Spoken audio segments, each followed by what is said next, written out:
D2 Word Life here with the freaking Jacob Fatu wine bag, Riptides. No, it's more like Roman Reigns Meat Rider Live, whatever the fuck his shit is. Because he fucking likes Meat Ride Roman so much. Hey, at the end of the freaking main event, who was the first person you called to complain to about it? Me! Because it's bullshit. You were acting like a wine bag. No, it wasn't. Yeah, you I were. was stating fucking fact. Well, we'll get to that shit when we get to the main event and discuss it. As a matter of fact, there was a couple of controversial things on this show that we need to discuss. But anyway, the show in question we are going to talk about is Clash in Italy 2026, which took place last night at time of recording, which was May 31st, 2026, in Turin, Italy. I butcher the hell out of names. I'm sorry. Turin, Italy, whatever. Or as the locals call it, Tyrone. At the Enopai Arena. I butcher that too. I can't pronounce the name of this shit. That Sid English is coming in. At the Enopai Arena, or whatever the hell name it is. I butchered the hell out of it. My Sid English, I could barely speak regular English, let alone the name of these foreign places. Right? My Sid English is really on point here.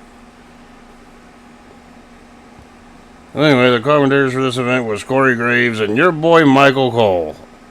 Nope, your boy Michael Cole. You're the one going around with a petition online saying you want Michael Cole for one more match. No, I'm not. Is it bad I can actually see you doing that?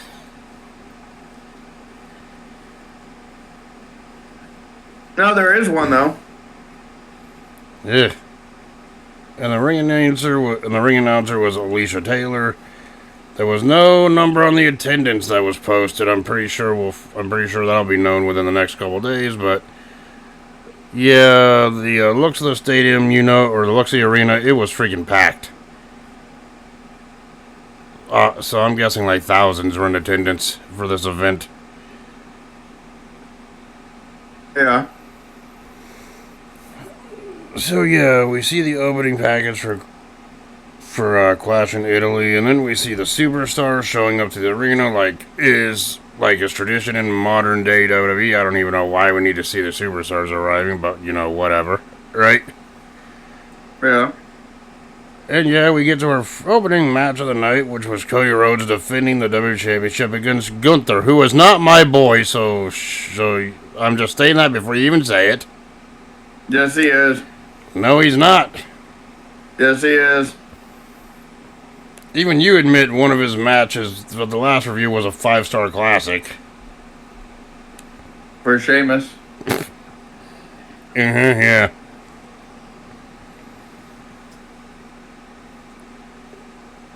And yeah, the story heading into this one, freaking Gunther moved from Raw to SmackDown, was named #1 contender, defeated Royce Keys to in a #1 contendership match after Gunther refused to sign the contract.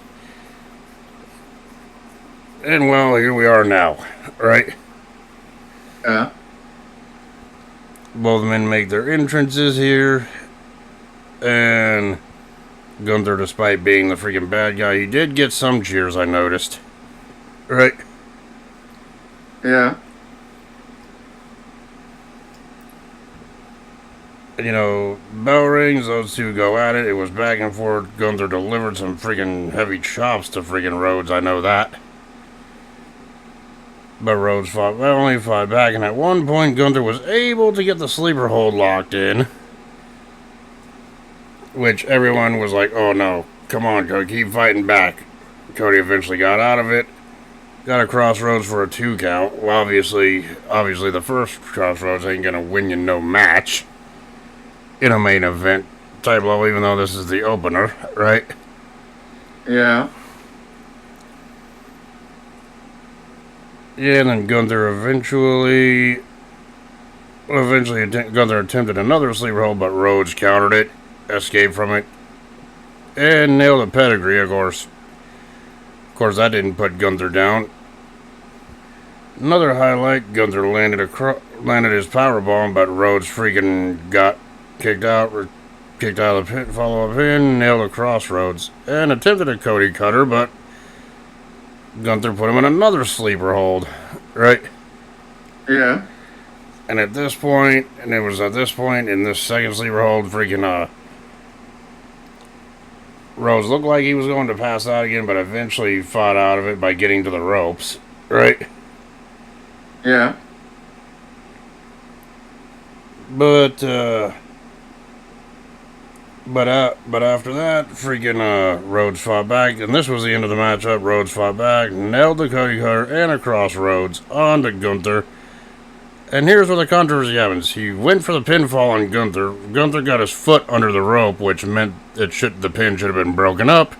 There was no controversy. The ref did not see it. I'm just saying it's the ref may not see it, but it still doesn't mean it's not controversial here.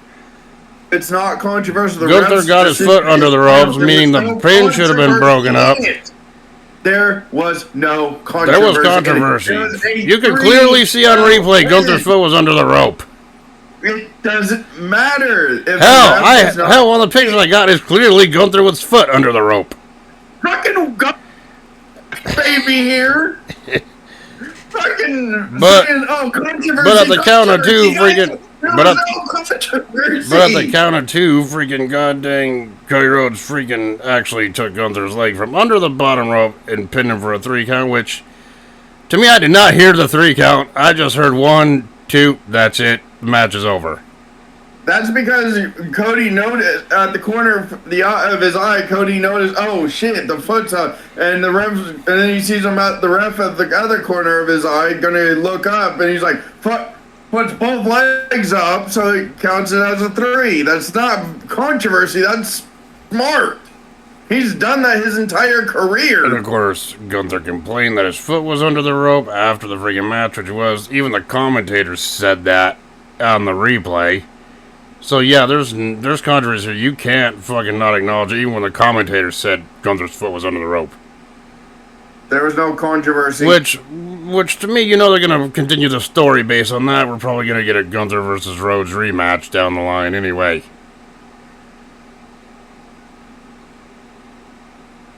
So, there is controversy here. There was no controversy. It was a clean 3 count. Just like the main event was a clean 3 count, haha. Yeah, whatever you say, Gunther Wine, baby. I'm pointing out facts. You're in denial land. Yeah, no.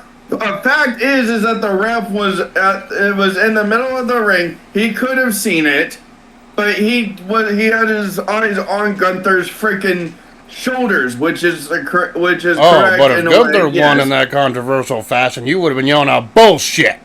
Gunther has won in that controversial fashion before, and I've said the same thing. But you're like, no, that was a 3 count. That was a 3. Oh, fucking shit. Now that we're done taking the piss out of each other for round 1. Now that we're done taking the piss out of each other for round 1, there's the main event to go. That's going to be a heated discussion. Your thoughts on this match, regardless of the finish. Controversial or not.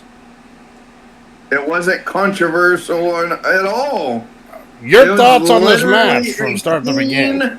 3 count. Yeah, your thoughts on this match start to finish.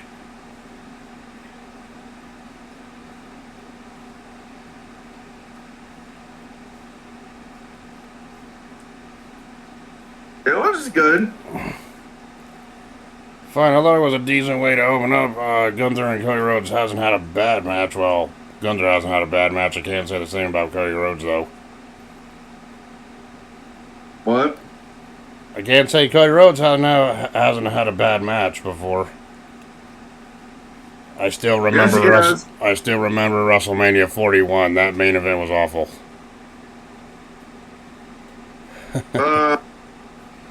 You're forgetting when he was Stardust. And then he teamed up with the wasteland. It became the comet. Oh God, we don't need to talk about his team with the Ascension. Yes. Okay, that was awful. All right. I thought it was an alright match, despite the questionable pinfall, but it just... There's no question about it. I just have a feeling these two are going to fight each other again. End of story. Regardless, your feelings on it or my feelings on it. It's going to probably be a three-way with Royce Keys in the match. Ultimately, I think this may end up leading to a WrestleMania rematch with Orton and Rose, and Orton can come back again, but we'll see. We'll see what happens. And I guess we'll see what happens as the weeks progress forward. Right. So yeah, that was an okay match. Next, we have something that we ain't going to be yelling at each other about. It's freaking Rhea Ripley defending the Women's Championship against Jade Cargill in a WrestleMania rematch. Uh-huh. Yeah, switching gears here. Jade Cargill said she'd be more focused in this match. Rhea Ripley got lucky at WrestleMania. All that shit. Right? Yeah. And of course, I was like, yeah, when this match was announced, I'm like, I'm down to watch this again. Right? Yeah. And at the start of the match, these two went back and forth, and neither had the advantage. Though there was at some points near the beginning where I thought Rhea Ripley had it. There's other points where I thought Jade Cargill had it. Right?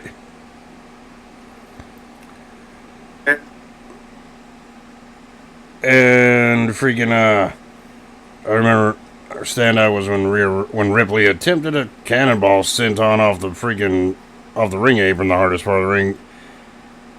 Cargill caught her and slammed her against the aprons. Also, I think that's when I'm referencing when freaking Rhea Ripley went spine first into the ring apron off that sunset flip onto the outside, but she sold it like you in 2K. There's my one per video, right? There's not going to be one fucking per video. There is never one per video. Okay, yeah, you want to talk about no selling? That's the next match, right? Yes.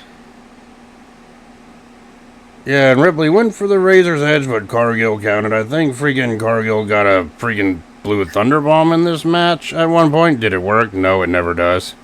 Right? That was before the sunset flip to the outside where Jade Cargill used the Blue Thunderbomb to try to get a pin. What you said is never works. It never does.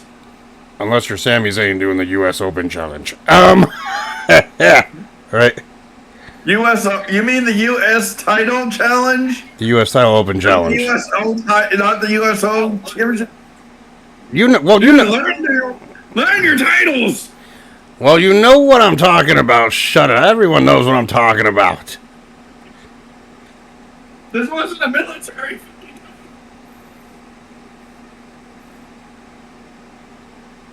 You may be stronger than me, but I have half the brain that you do. Wait a minute. That don't sound right.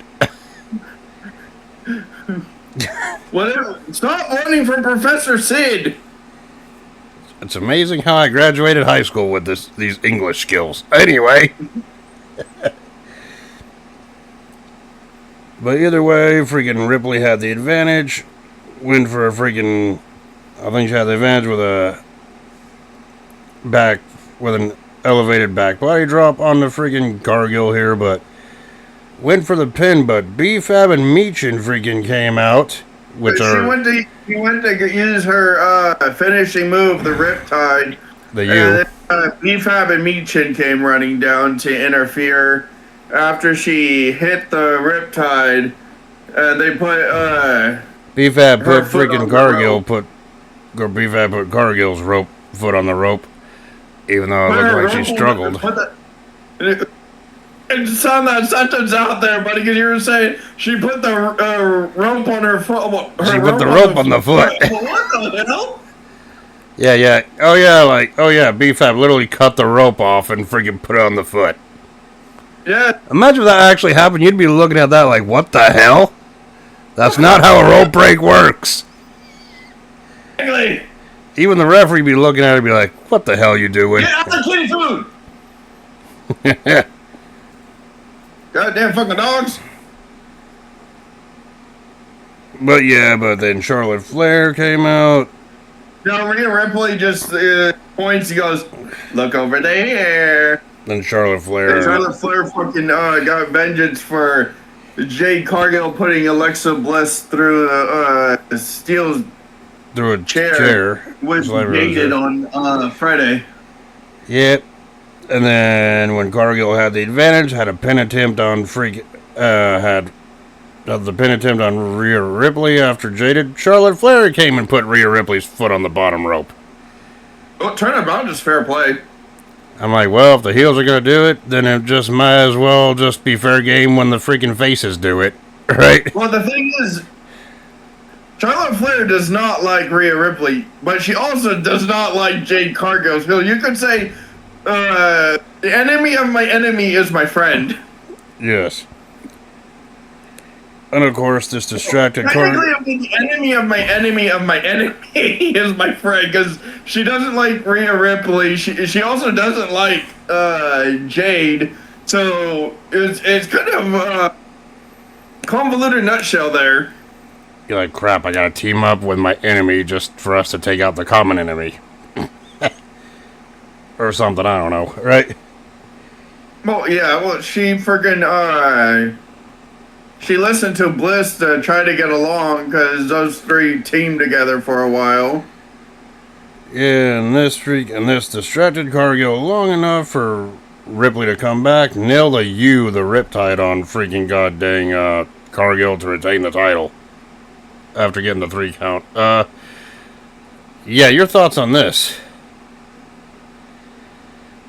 It was good. Was it a freaking hard-hitting match? Yes. Also, Charlotte Flair carried Rhea Ripley out bridal style. Yep. And of course, what was posted on social media is that after the match, Jade Cargill attacked Charlotte Flair in the back. So, new feud between the two coming up. So they already had a feud going. Then they stopped the feud so they could focus on the tag team division. Yep. And then that feud started up with the tag team division again. And now they're going to be doing the feud again with the Jade Cargill turned heel to have a face, which is very confusing at this point, because Charlotte Flair could turn heel at some point again, or she could just be a face like she is now, and it'd be a face versus heel. This is just me thinking out loud here. I have no problem with Charlotte Flair's current face run, but because I think her tag team with Alexa Bliss has actually been decent, but honestly, I think freaking Charlotte Flair works better as a heel in the singles division. That's just my opinion, because she's so well hated. Just like The Miz is. You know what I'm saying? Well, the thing is a lot of people don't like her face turn. I like it. It's different. Yeah, I mean, I know, I get it. It's like, I don't have a problem with Charlotte's face run right now that she had since last year, but she's doing she wanted to do it the way that she wanted to do it, and she's literally told them, "Oh, if you're gonna make me do, I'm doing it the way that I'm doing it, that I want to do it." But if Charlotte Flair were to eventually turn heel again, I wouldn't be surprised. She works better as a heel, in my opinion, but that's just my opinion.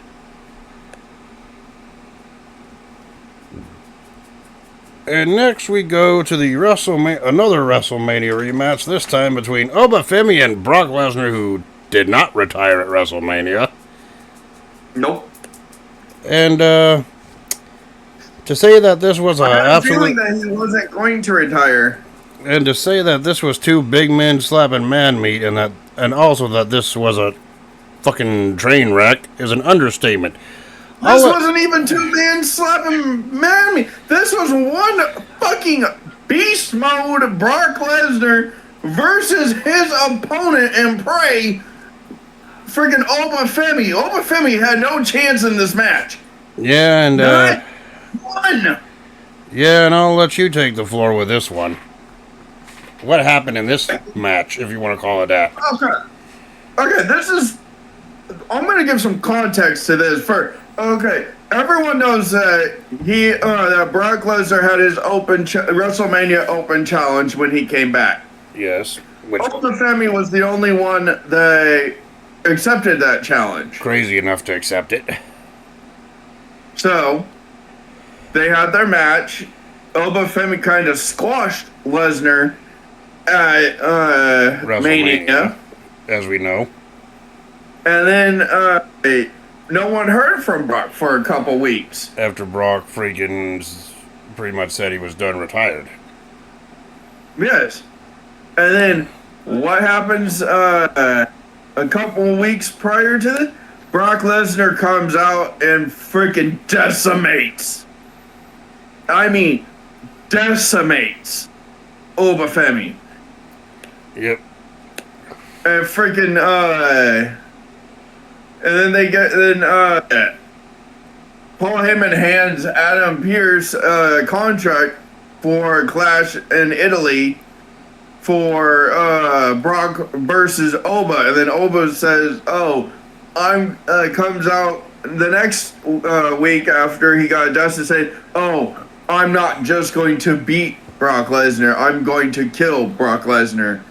And well, metaphorically for his career. Yeah. Obviously. Hypothetical.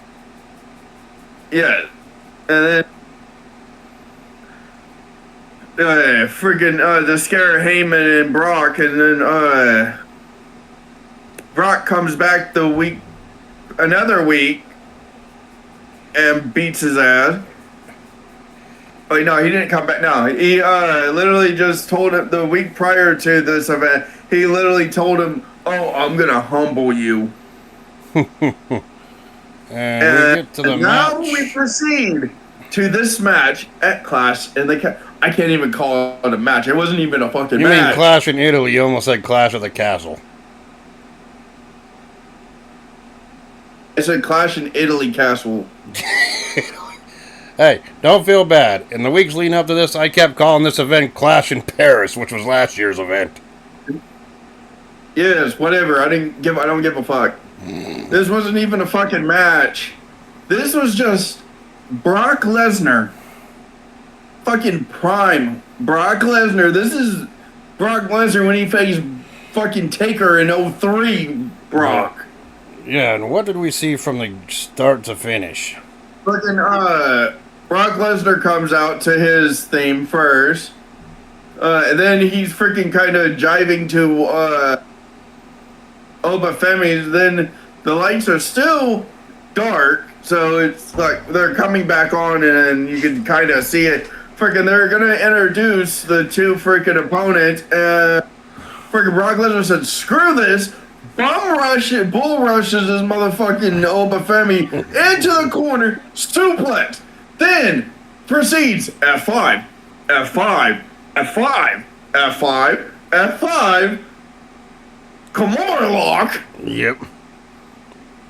Obafemi does uppercut, uppercut, uppercut in the corner. These are literally what's going on, guys.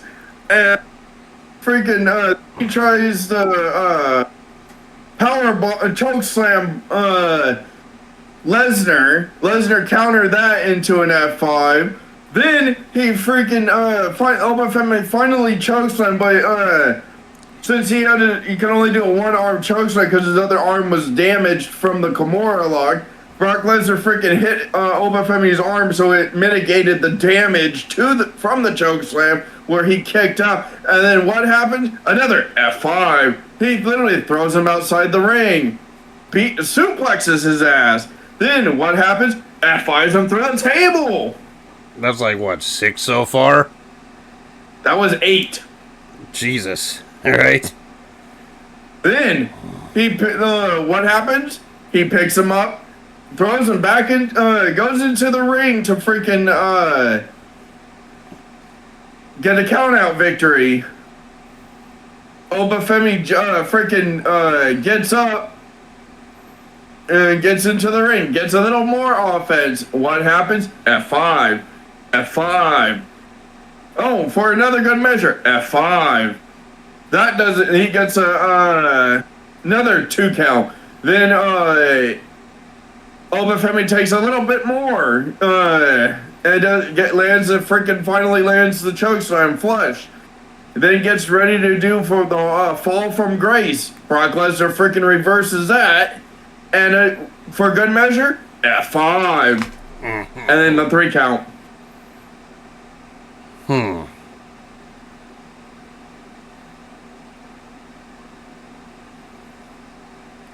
So altogether, you're saying that freaking Brock hit freaking F25 there. Yes.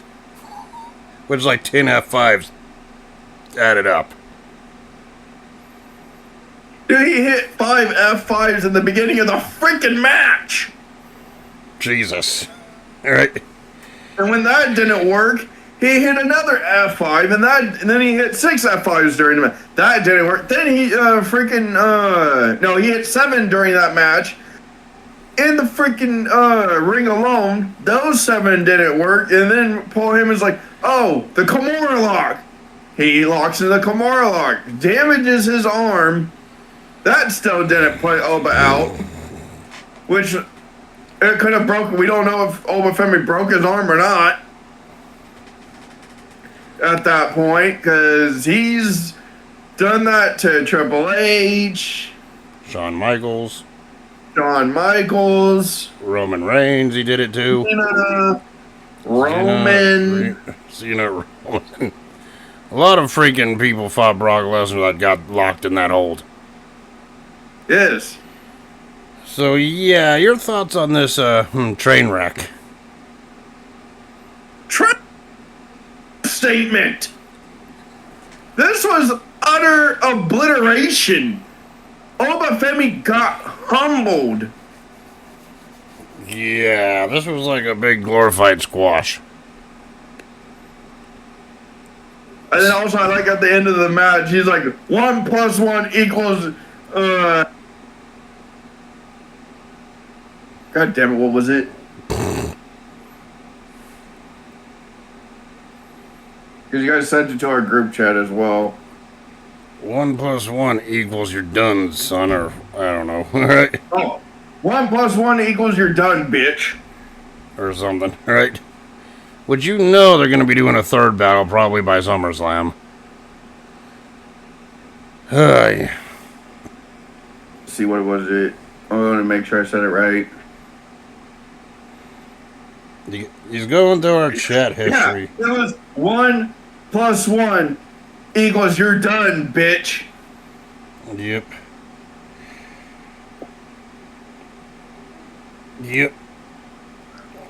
Yeah, but they're both one apiece. I feel like we're gonna have a 3rd war between the two.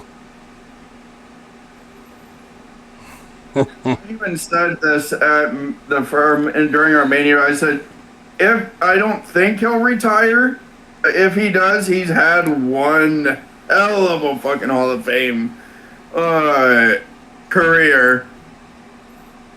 And lo and behold, he didn't freaking retire. He just fucking came back pissed. Yep. So yeah, I thought it was good for a Brock Lesnar match. They're usually short, dominant squashes by now. I mean, hell, Brock Lesnar don't have to wrestle long ass match. Why? He's freaking Brock Lesnar. That's why, right? Yes. I mean, if Brock wanted to fight a good, long, regular match, he's entitled to. If he wants a short, dominating squash, he's entitled to do so.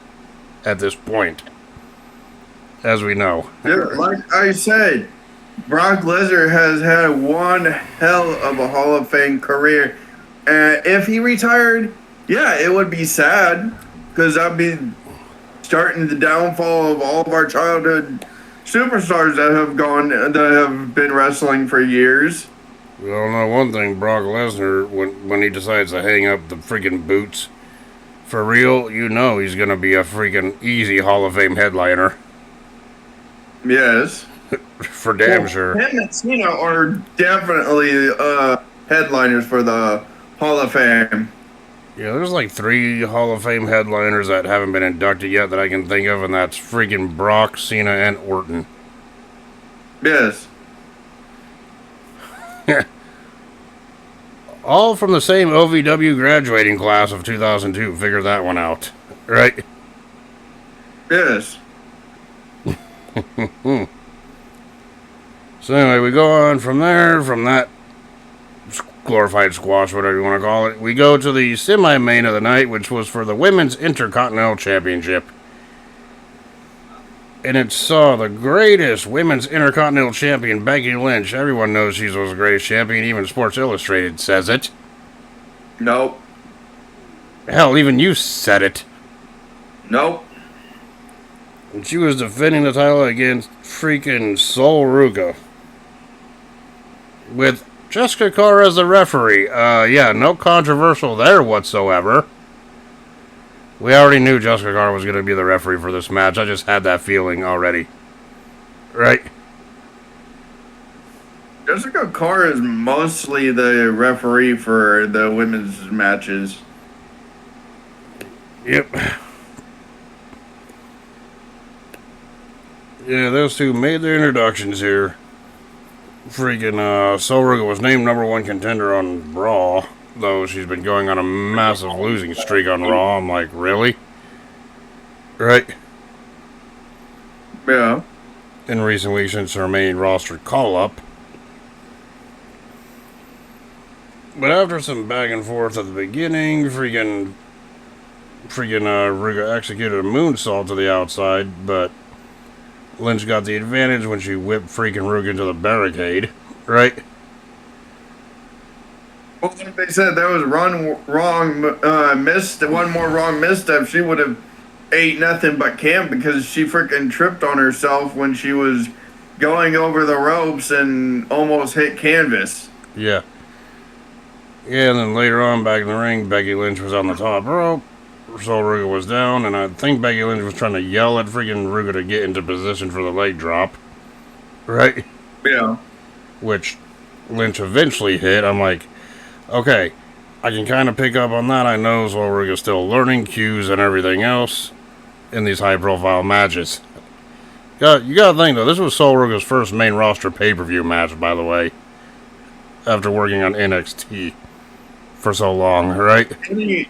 It was the same thing with Lars Sullivan. Remember, he had so many miscues that because he had stage. She also had stage fright because she only got called up recently, within 2 weeks of freaking Mania, and then after Mania, and then freaking no, not even 2 weeks after, like 4 weeks after Mania to come to the main roster after her training. Yeah, and then of course that leg drop got a 2 count. Freaking Ruka went for the Soul Snatcher, which is slowly becoming one of my favorite finishers right now. But Lynch caught her with an armbar, which, when it looked like Ruka was about to tap out, she reversed it out of it. Of course, Lynch still in control, tried the manhandle slam, but Sol Ruka reversed it into a freaking diving X Factor instead. Right? Yeah. Which, yes, that looked impressive, not gonna lie. Right? And Ruka went to the top rope, but Lynch shoved referee Jessica Carr into the rope, which knocked freaking Ruka off the ropes. Right? Yeah. And of course, Lynch went for the DDT, but freaking Ruka reversed it. And Lynch tried to back off, but Ruka connected with a handspring dive onto Lynch. And then Lynch battling back was like, oh yeah, I am going to freaking use Sol Ruga's maneuver on her, so she tried the Soul Snatcher, but Ruga reversed it into the manhandle slam under Lynch instead. Right? Becky Lynch was going to try. She didn't even reverse it. She just literally stopped her, grabbed her foot, and freaking hit the manhandle slam. There was no reversal. She just literally went, eh.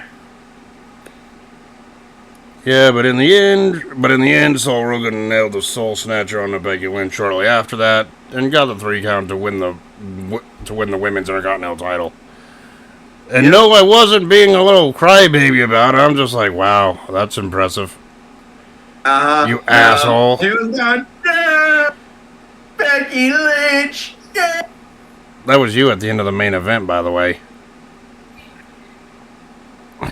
No, that was you. That was you during this fucking match. Nah. Yes. But anyway, your thoughts on this one? It was decent.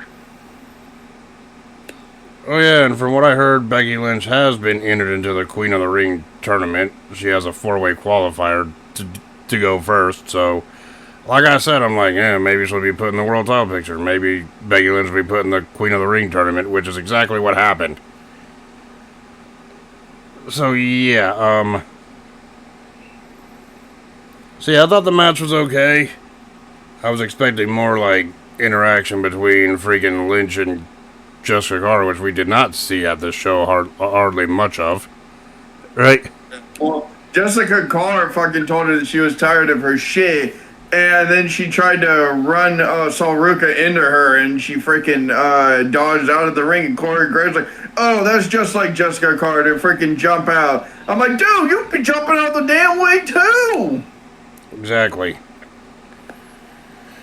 So yeah, anyway, I thought the match was okay. Did Sol Ruga beating the champion is winning her first title, I thought was good. Here, her first title on the main roster, I should say.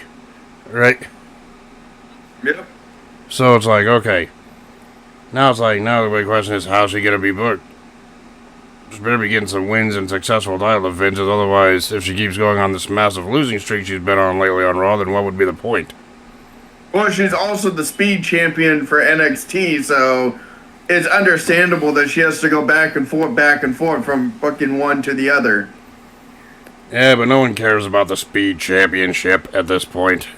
I never did from the start. But anyway, we go on to what I think will be the match that you and I will be both talking about in depth and having a freaking heated discussion about.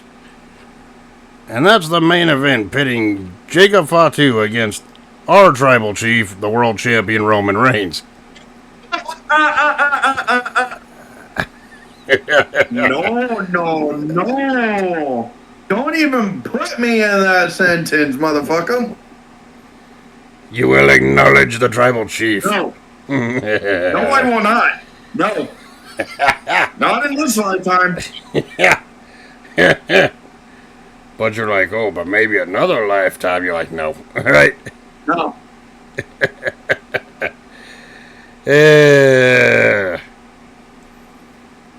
And this was contested. No.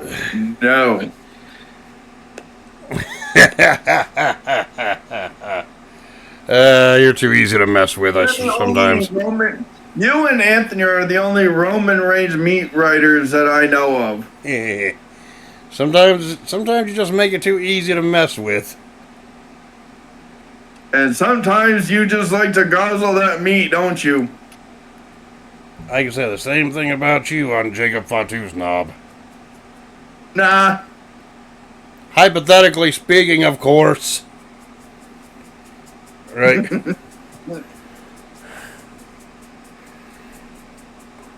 So yeah, this was contested under tribal combat rules, which obviously means is a fancy way of saying it's a no holds barred, no disqualification, anything goes, no matter what was said. Keep that in mind, by the way, when we're talking about this. Anyway, both made their entrances, and it was to see it was tribal combat. Whoever won was not only world champion but the tribal chief as well, according to these rules, right? And yeah, these two went at it from the get-go here, right? Kind of reminiscent of what their freaking backlash bout was, but you add weapons into it, right? Yeah. And of course, near the beginning, Jacob freaking attempted the Tongan death grip, but Reigns freaking got to the ropes, retreating on the outside. He was like, oh, fuck this, right? Yeah. And then those two went to the crowd, and they slammed each other into the equipment and everything in the crowd as well, right? And of course, Reigns freaking sat Fatu up on the ring post back in the ring, retrieved the table, but then Fatu then drove freaking Reigns into the steps. And what I meant by that is freaking Reigns sent Fatu into the ring post, right? Yeah. Or Jacob into the ring post. Jesus, right? Yeah. And of course, back in the ring, when Reigns had the advantage, freaking Fatu was on the outside. Reigns took those dang steel stairs and just chucked him over the freaking rope onto the outside onto freaking Jacob's head. Which, like I do in 2K. Yeah, which I was about to say, reminds me of what you kept doing to me in 2K. Am I right? Oh, it's not the only time this is going to be mentioned either. Because shortly after that, Roman Reigns tried to do a running clothesline, and Fatu no-sold it. Like you in 2K. Exactly, see? Hey, you set it up first, so now that we got that one out of the damn way. That wasn't the only. There were 3 fucking ones in this video alone.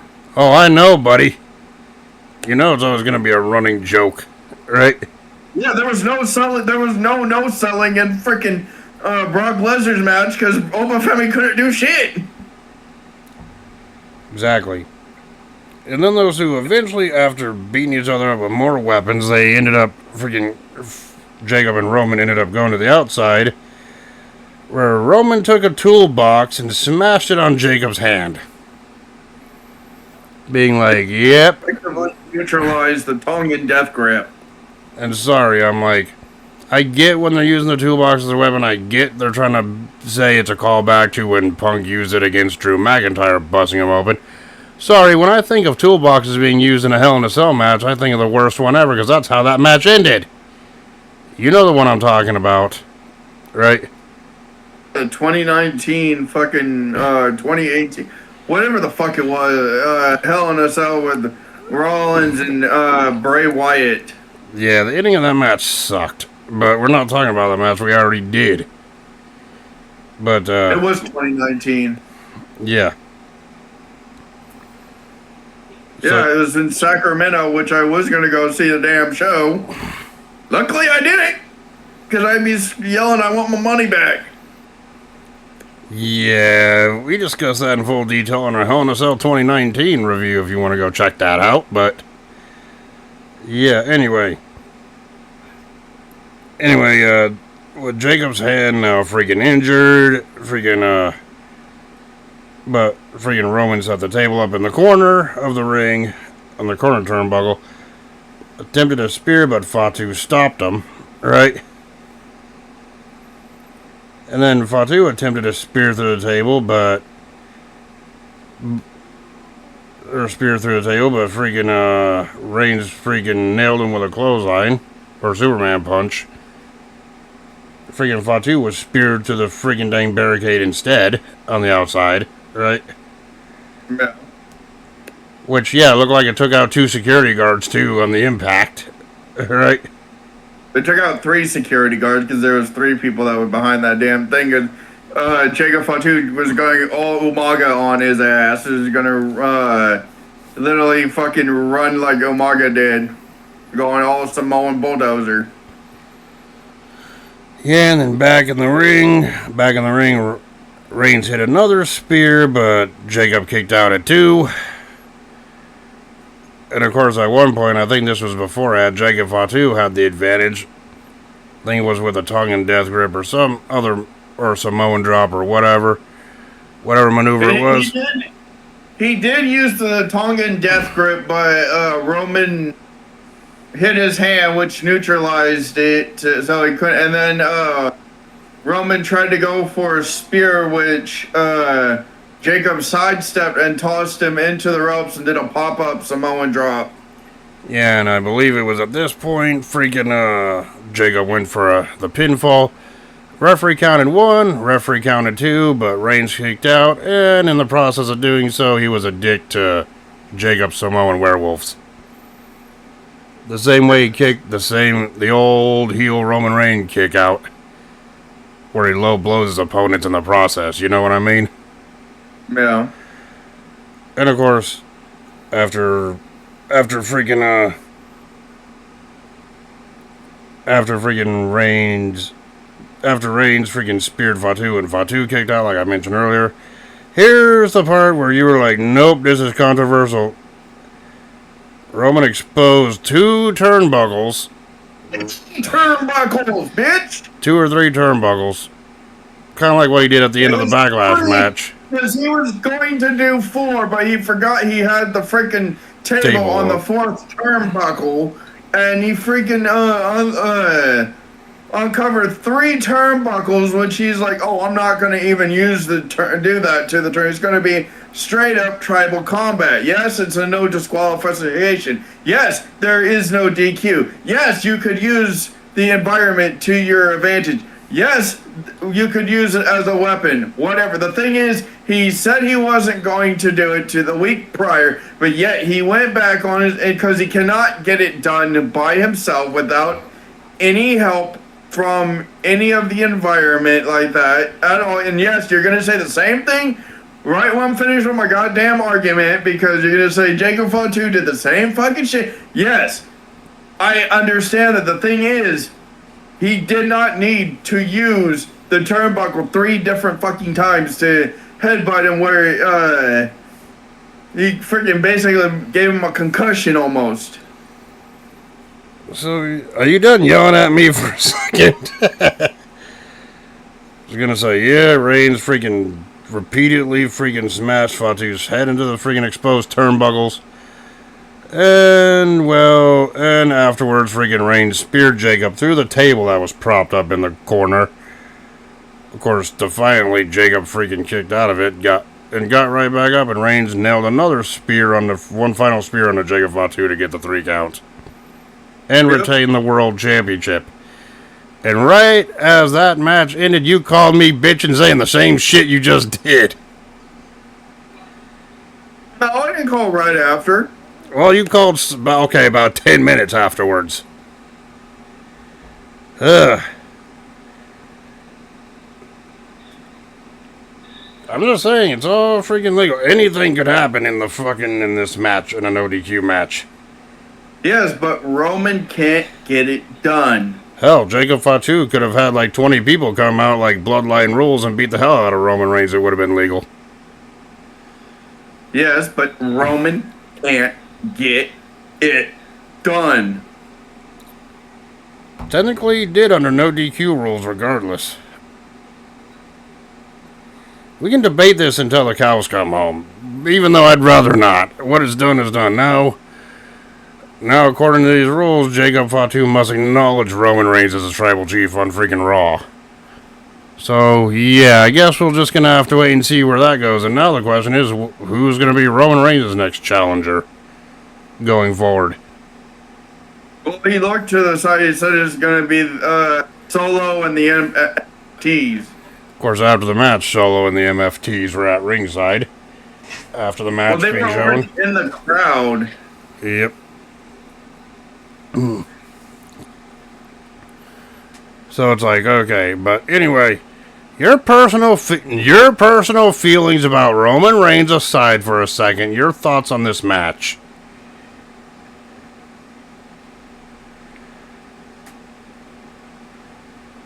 Because I actually thought it was a good, decent fight. Any match Fatu's in is a fucking fight. And yeah, there were times when freaking Jacob Fatu looked like he could have gotten the win, but the big rumor was he was heading into this match injured as well. Now, I don't know how true that is, but there was rumors going around saying he was injured going into the match.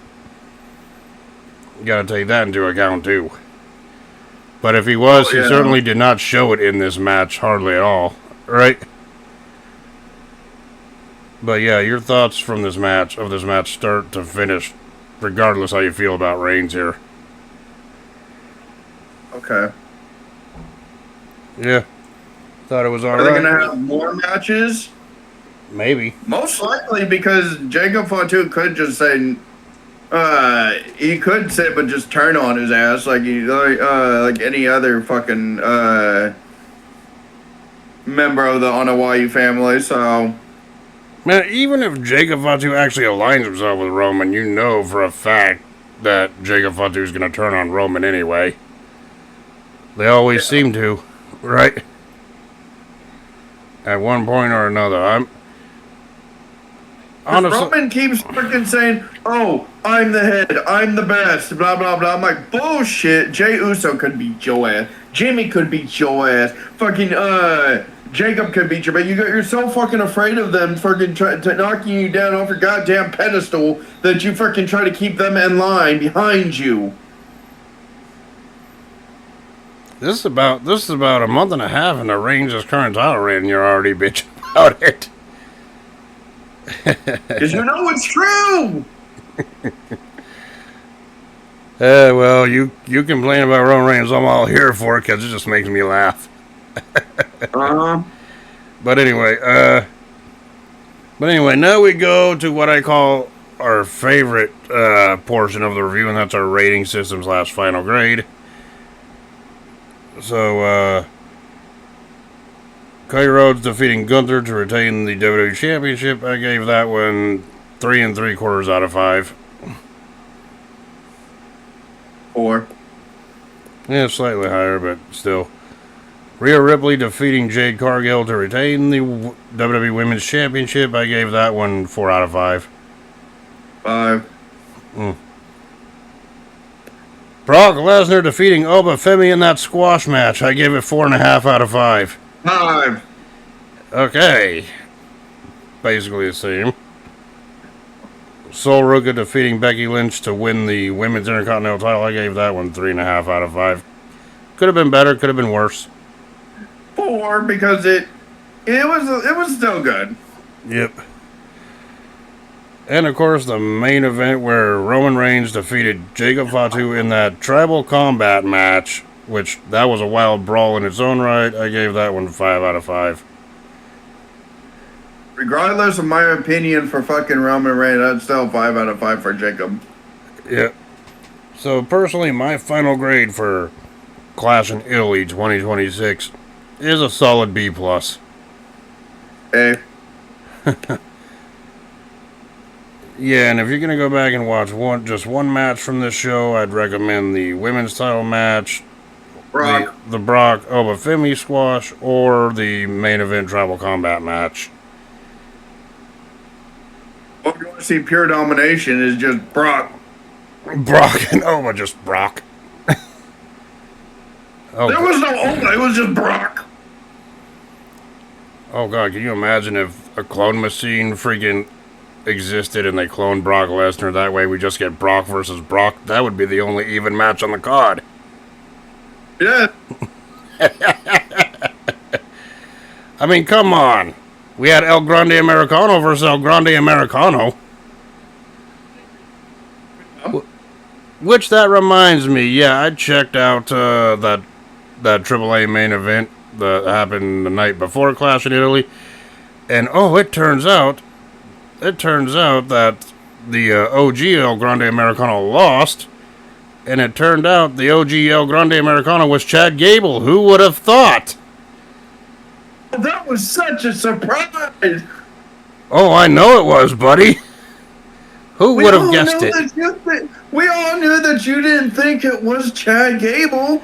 I kept telling you month after month, year after year. Sarcasm. That was Chad Gable. Sarcasm aside, if If you haven't checked out the mass versus match between El Grande Americano and El Grande Americano from the AAA show, I would recommend checking that out. That was actually a brutal freaking fight as well. Also, El Grande Americano and El Grande Americano had their buddies come out. We saw Bravo Americano, which is freaking Tyler Bate, and Ravo Americano, which is Pete Dunne. Yeah. And then we saw Julio and Bruto Americano, which is freaking the Creed brothers. Yeah, which is and Brutus and Julius Creed. Americano masks. And I'm just like, what the hell? Which I have to say, they actually had better freaking masks than when they started. I'm sorry. But either way, First time you saw freaking Brutus Creed with the Americano mask on was freaking flying off. It was trying to take flight. And just think, if the current El Grande Americano would have lost the OG, we would have had Ludwig Kaiser. Who would have thought that too? Yes, who would have thought that it would have been Ludwig Kaiser? Everyone. But anyway, sarcasm aside, if you haven't already, I would check out that El Grande Americano versus El Grande Americano mass versus mass match, which I believe you can find on WWE's YouTube channel under their AAA event.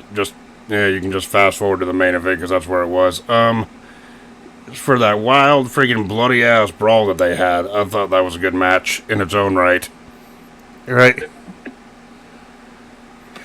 So anyway, that being said, that's our thoughts on Clash in Italy. So, God, this is the part of the review I know I'm probably going to regret. But next week, or should we say later this week, it's your pick of what we are going to do or watch for the review. Classic pay-per-view review. So, as much as I hate to ask, we have to know, what are you going to make us review later this week for the Classic pay-per-view review?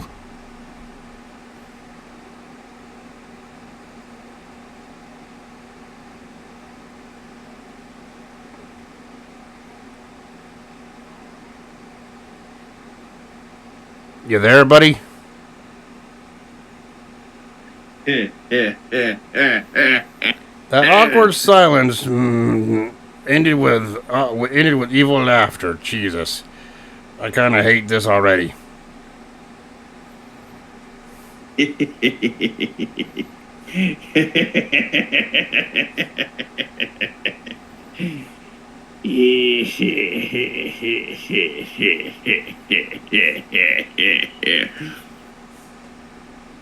This is one I know we haven't done yet. Well, we've done a lot of shows, but go on. Let's just say this happened in February.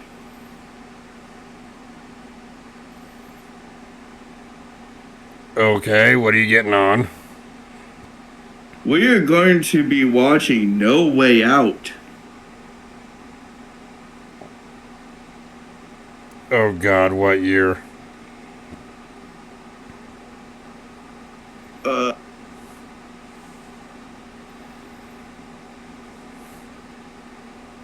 It was the one with Batista and Taker versus Cena and Michaels. Yeah, go fuck yourself. You're making us review No Way Out 07, God damn it.